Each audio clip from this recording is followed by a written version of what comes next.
Hey y'all, wake up, man. It's called the barber. Now all us barbers, we want to do good, we want to be successful, we want to be something greater than what we are. Now a lot of these hair cutters and these barbers got a misconception on what a successful barber is. So today I'm going to go over a few things that I think is required of you to be considered a successful barber. Let's get into it.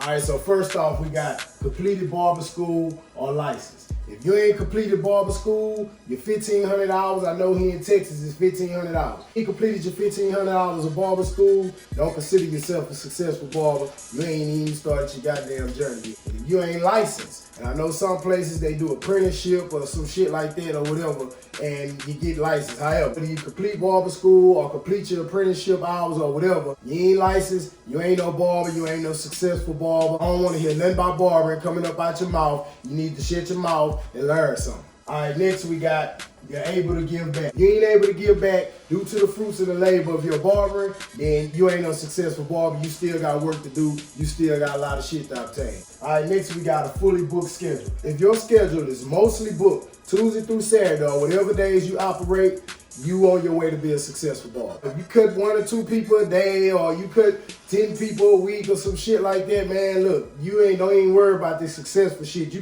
need to worry about marketing strategies and all that other shit to push your business out there and get yourself out there or some shit. You don't need to be worried about no success. You ain't successful yet. All right, next we got the word is out. If the word out that you a barber, everybody know you cut hair, it's a whole lot of opportunity in everybody knowing that you a barber, and that puts you on a path to gain more success as a barber, and you well on your way to be a successful barber. All right, next we got content with prices. If you content with what you charge and you feel like you're charging enough, you're able to live what you consider a good life, then you well on your way to be a successful barber. Because you don't want to go to the shop every day feeling like you ain't charging enough, you know what I'm saying, and you worth more, you know what I'm saying, that don't give you peace behind the chair. You need peace behind the chair if you want to be a successful barber. Next we got good work-life balance. If you're able to maintain your shop hours and your family life at home or your workout or whatever you do in your leisure and you at peace with that, then you're well on your way to be a successful barber. Next we got able to take vacations without losing clients,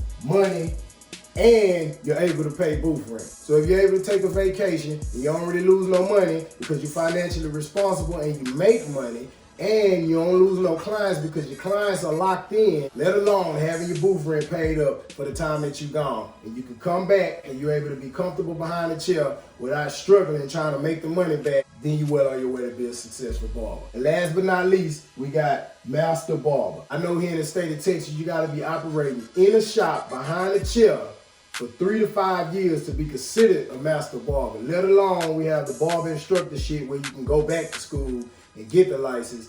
But if you've been cutting for 3 to 5 years with the license inside of a shop in Texas, you're considered a master barber. And I know it's similar in other areas of the world. You ain't been cutting 3 to 5 years, you got a hell of a lot of shit to learn. Shut your ass up and don't worry about that successful shit yet. You got a lot of shit to learn. So this is a quick little video to let y'all know what I think. I don't care about what nobody else think. Keep your opinions to yourself or whatever. Comment in the video or some shit like that. I'm telling you what I think is a successful barber. Go over this list. See if you hit some of these pointers. If you hit these pointers, you're well on your way to be a successful barber.